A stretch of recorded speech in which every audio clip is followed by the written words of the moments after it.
MLC కవితకు ED నోటీసులు ఇచ్చింది. రేపు లిక్కర్ స్కామ్ కేసులో విచారణకు రావాలని నోటీసులో పేర్కొంది. శరత్ చంద్రారెడ్డి, మాగుంట శ్రీనివాసరెడ్డి, మాగుంట రాఘవ, దినేష్ అరోరా, అరుణ్ రామచంద్ర పిళ్ళై అప్రూవర్గా మారడంతో మరోసారి కవితకు నోటీసులు జారీ చేసింది ఈడీ.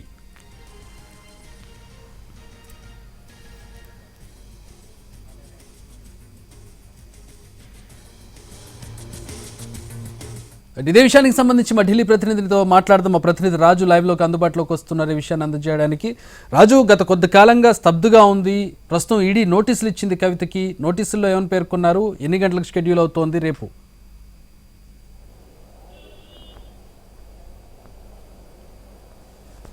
ఎస్ చక్రి, కవితకు మళ్ళీ ఈడీ నోటీసులు ఇచ్చింది లిక్కర్ స్కామ్లో. సో ఖచ్చితంగా కవిత రేపు హాజరు కావాల్సి ఉంటుంది. దానికోసమే అంటే ఏదైతే గతంలో 3 రోజుల పాటు కవితను విచారించినటువంటి పరిస్థితిని చూసాము.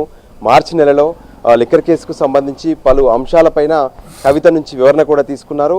కవిత తన ఉపయోగించినటువంటి సెల్ ఫోన్స్ సైతం ఈడీకి సమర్పించినటువంటి పరిస్థితిని కూడా చూసాము, సబ్మిట్ చేశారు.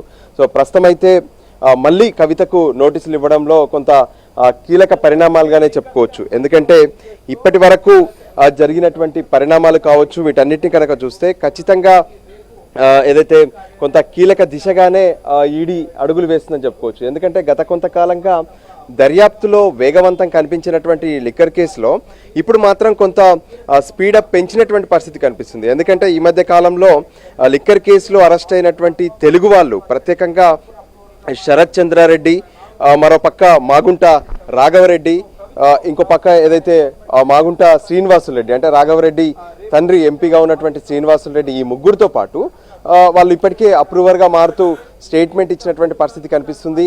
సో ఈ కేసులో గోరంట్ల ఏదైతే ఇప్పటి వరకు అంటే మనం చూస్తున్నటువంటి పరిస్థితుల్లో కావచ్చు, వీటన్నిటికి సంబంధించి కూడా ప్రధానంగా రామచంద్ర పిళ్ళై అంటే నిన్నే తను 164 కింద తను సాక్షిగా తన వాంగ్మూలాన్ని ఈడీ ముందు నమోదు చేశారు. సో అసలు అరుణ్ రామచంద్ర పిళ్ళై పాత్ర ఏంటి అనే విషయానికి వస్తే, అరుణ్ రామచంద్ర పిళ్ళై పూర్తిగా కూడా ఈ కేసులో కవిత బినామీగా వ్యవహరించారని చెప్పి ఈడీ పదే ఆరోపించినటువంటి పరిస్థితి కనిపించింది. ఎప్పుడైతే చార్జ్ షీట్లు వేశారో ఆ సందర్భంగా అందులో కవిత పాత్రకు సంబంధించి అంటే సౌత్ గ్రూప్లో కీలక వ్యక్తులుగా వీళ్ళు ఉన్నారంటూ కూడా పేర్కొన్నటువంటి పరిస్థితి కనిపించింది. సో ఆ విషయాలను పూర్తిగా కూడా అంటే అరుణ్ రామచంద్ర పిళ్ళై ఎప్పుడైతే సాక్షిగా తన వాంగ్మూలాన్ని ఇచ్చారో ఆ తర్వాత వెంటనే కవితకు నోటీసులు ఇవ్వడం చూస్తే ఖచ్చితంగా మరికొన్ని విషయాలకు సంబంధించినటువంటి అంశాలను అంటే ఢిల్లీ లిక్కర్ కేసులో జరిగినటువంటి ఏదైతే ఈ కుంభకోణం ఉందో ఈ కుంభకోణానికి సంబంధించినటువంటి మరికొన్ని అంశాలను తెలుసుకునేందుకే కవితకు నోటీసులు ఇచ్చినట్టుగా తెలుస్తుంది. సో కవిత ఈడీ ముందు హాజరయ్యాక మరి ఏ అంశాలను అడగబోతున్నారు అంటే గతంలో చేసినటువంటి ఆరోపణలు కనుక చూస్తే వాస్తవానికి కవిత ఇప్పటికే ఈ కేసులో తను అటు సుప్రీంకోర్టును కూడా ఆశ్రయించారు. సుప్రీంకోర్టులో ఈ కేసు ఇంకా విచారణ జరగాల్సి ఉంది. ఎందుకంటే మహిళలను ఈడీ అధికారులు తమ కార్యాలయానికి పిలిపించుకొని విచారణ జరుపుతున్నటువంటి తీరును వ్యతిరేకిస్తూ సుప్రీంకోర్టును ఎమ్మెల్సీ కవిత ఆశ్రయించారు. సో మరోపక్క ఏదైతే ఇక్కడ అంటే మార్చి 16, 20, 21 తేదీల్లో 3 రోజుల పాటు కవితను సుదీర్ఘంగా ఈడీ అధికారులు లిక్కర్ కేసుకు సంబంధించినటువంటి వ్యవహారంలో ప్రశ్నించారు. కానీ ఆ తర్వాత ఇక మళ్ళీ నోటీసులు అంటూ ఇవేమి ఉండకపోవచ్చు అనుకున్నారు. మధ్యలో ఎప్పుడు కూడా ఈడీ కవితకు సంబంధించి అంటే ఆ తర్వాత ఒకసారి కవిత సంబంధించినటువంటి అడ్వకేట్ ఇక్కడికి వచ్చి వెళ్ళినటువంటి పరిస్థితిని చూసాము. కానీ మరెప్పుడు కూడా ఈడీ ఈ కేసులో కవితకు నోటీసులు కానీ కవిత చర్చ కూడా కనిపించలేదు. కానీ ఒక్కసారిగా ఇప్పుడు కవిత పేరు ఎందుకు తెరపైకి తీసుకొచ్చారు, మళ్ళీ కవితకు ఎందుకు నోటీసులు ఇచ్చారనేది కూడా కొంత ఉత్కంఠగా మారుతున్నటువంటి పరిస్థితి స్పష్టంగా అర్థమవుతుంది. ఎందుకంటే ఇప్పటి వరకు ఏదైతే జరుగుతున్నటువంటి విచారణలో ఒకవైపు అంటే బయటికి పూర్తి స్థాయిలో ఎక్కడ ఎటువంటి అంటే స్తబ్దుగా కనిపించినటువంటి ఈ లిక్కర్ కేసులో కొంత ఇంటర్నల్గా మాత్రం ఈడీ అధికారులు పెద్ద ఎత్తున వాళ్ళ దర్యాప్తు కావచ్చు, వాళ్ళ విచారణ కావచ్చు కొనసాగించినటువంటి పరిస్థితి అంటే అభిషేక్ తప్పించి మిగతా వాళ్ళందరూ అప్రూవర్ గా మారే అవకాశం లేదు కదా రాజు. వాళ్ళు ఇంటర్నల్ గా అంటే కవిత విషయంలో అంత యాక్టివ్ గా ఉండకపోవచ్చు, కానీ మిగతా వాళ్ళందరూ అప్రూవల్ గా మారారు. ఒక్క అభిషేక్ తప్పించి అందరూ కూడా అప్రూవల్ గా మారినటువంటి పరిస్థితి. ఎస్, ఖచ్చితంగా అంటే ఎప్పుడైతే ఈ కేసులో మొదట్లో అందరినీ కూడా నిందితులుగా తీసుకొచ్చినటువంటి వాళ్ళు ఒక్కొక్కరుగా అప్రూవర్గా మారుతూ బెయిళ్లపై బయటికి వెళ్తున్నటువంటి పరిస్థితిని కూడా చూస్తున్నాము. వాస్తవానికి ఎవరైతే అప్రూవర్గా మారతారో వాళ్లకు బెయిల్ ఇస్తున్నటువంటి పరిస్థితి కూడా మనం ఈడీ కేసులో చూస్తున్నాము. సో దానికి అనుగుణంగానే మొదటి నుంచి చూస్తే ఫస్ట్ అసలు ఈ లిక్కర్ కేసులో అప్రూవర్గా మారింది అమిత్ అరోరా. సో అమిత్ అరోరా ఎప్పుడైతే అప్రూవర్గా మారారో, అంటే దినేష్ అరోరా అప్రూవర్గా మారిన తర్వాత ఆయన ఇచ్చినటువంటి సమాచారం మేరకు ఈ కేసు దర్యాప్తును ముమ్మరం చేసినటువంటి ఈడీ ఆ తర్వాత ఒక్కొక్కరు ఇచ్చినటువంటి స్టేట్మెంట్ల పైన దానికి కావాల్సినటువంటి పూర్తి స్థాయి ఆధారాలను కూడా సేకరించే ప్రయత్నం చేసింది. అందులో భాగంగానే ఇతర అధికారులను, అంటే ఢిల్లీలో ఉన్నటువంటి ఎక్సైజ్ శాఖ అధికారులను, అటు ముఖ్యమంత్రి వద్ద పనిచేసినటువంటి అధికారులను, డిప్యూటీ సీఎంగా ఇక్కడ పనిచేసి ప్రస్తుతం జైల్లో ఉన్నటువంటి మనీష్ సిసోడియా వద్ద ఉన్నటువంటి అధికారులను, ఆయన అంతరంగికులను అందరినీ కూడా పూర్తిగా వాళ్ళను విచారణ చేసింది.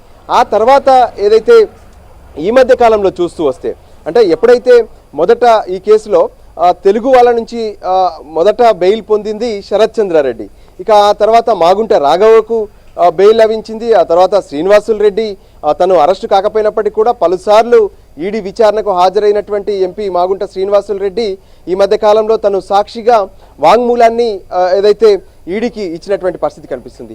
సో ఈ పరిస్థితుల్లోనే ఎప్పుడైతే అరుణ్ రామచంద్ర పిల్లై, అంటే కవితకు పూర్తి స్థాయిలో బినామీగా ఉన్నారు, ఆయన కవిత కనుసన్నల్లోనే పనిచేశారని చెప్పి ఈడీ స్పష్టంగా ఛార్జ్షీట్లలో ఆరోపించింది. కానీ అరుణ్ రామచంద్ర పిల్లై సైతం ఎప్పుడైతే కవితను ఇదే ఈడీ కార్యాలయంలో ఢిల్లీలో విచారిస్తున్నటువంటి సందర్భంలో తను కవితకు వ్యతిరేకంగా ఇచ్చినటువంటి, అంటే కవిత విషయంలో చేసినటువంటి స్టేట్మెంట్స్ అన్నింటినీ కూడా వెనక్కి తీసుకుంటున్నానంటూ రౌజ్ అవెన్యూ స్పెషల్ కోర్టులో తను ఒక రిట్రీవ్ పిటిషన్ కూడా వేశారు.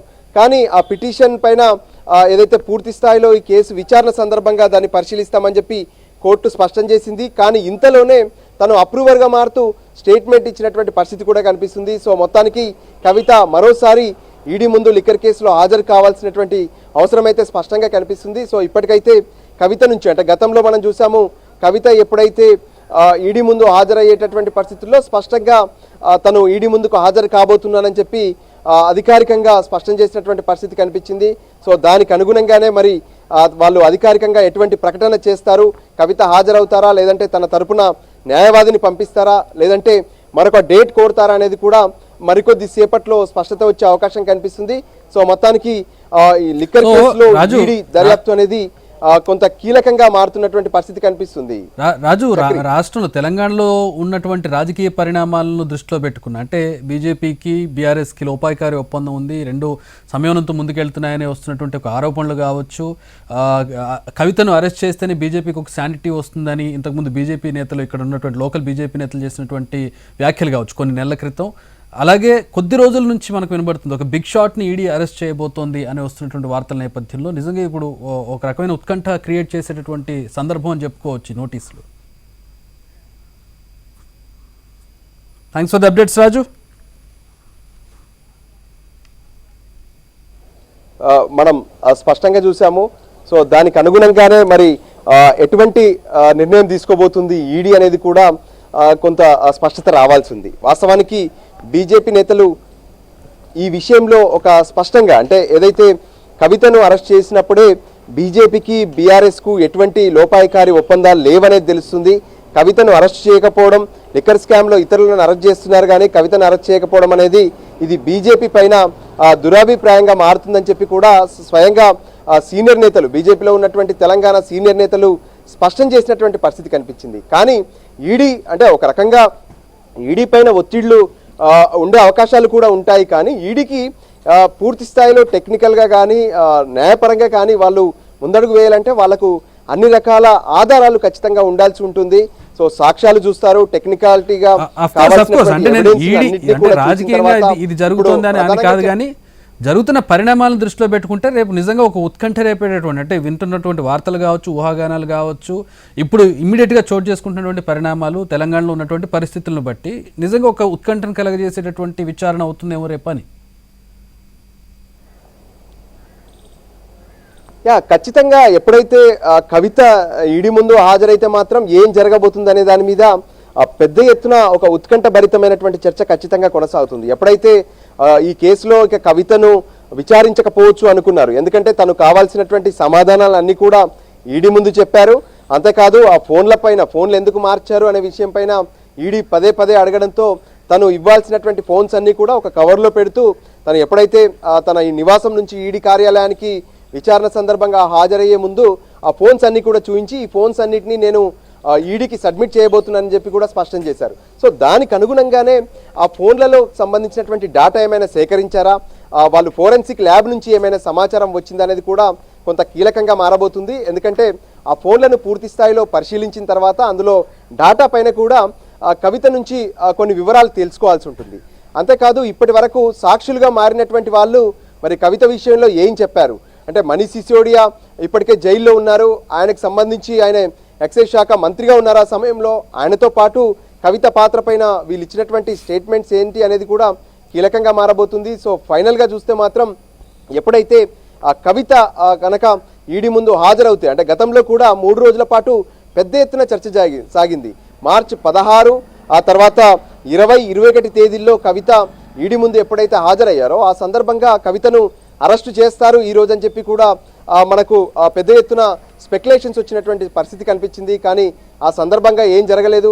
సో మార్చి తర్వాత చివరికి ఇప్పుడు సెప్టెంబర్లో ఈ కేసులో మరోసారి కవితను పిలవడం నిజంగా దీనికి సంబంధించి ఎటువంటి వ్యూహంతో ఈడీ ముందుకెళ్లబోతుంది, ఈడీ ఈ లిక్కర్ కేసులో కవితకు సంబంధించి ఏ ఆధారాలు ఏ విధంగా సేకరించింది, సాక్షులు ఇచ్చినటువంటి సమాచారం ఏంటి, అంతేకాదు టెక్నికల్గా కవిత ఫోన్లలో వాళ్ళు సేకరించినటువంటి ఏమైనా టెక్నికల్ ఎవిడెన్స్ ఉందా, వీటన్నిటిని కూడా పూర్తి స్థాయిలో పరిశీలిస్తారు. ఆ తర్వాత కవితకు సంబంధించి మరి కవిత విచారణకు పిలిస్తే కవిత ఏం చెప్పబోతున్నారు, చెప్పిన తర్వాత ఈడీ అధికారులు ఎటువంటి నిర్ణయం తీసుకుంటారనేది కూడా కొంత కీలకంగా మారే అవకాశం అయితే స్పష్టంగా కనిపిస్తుంది.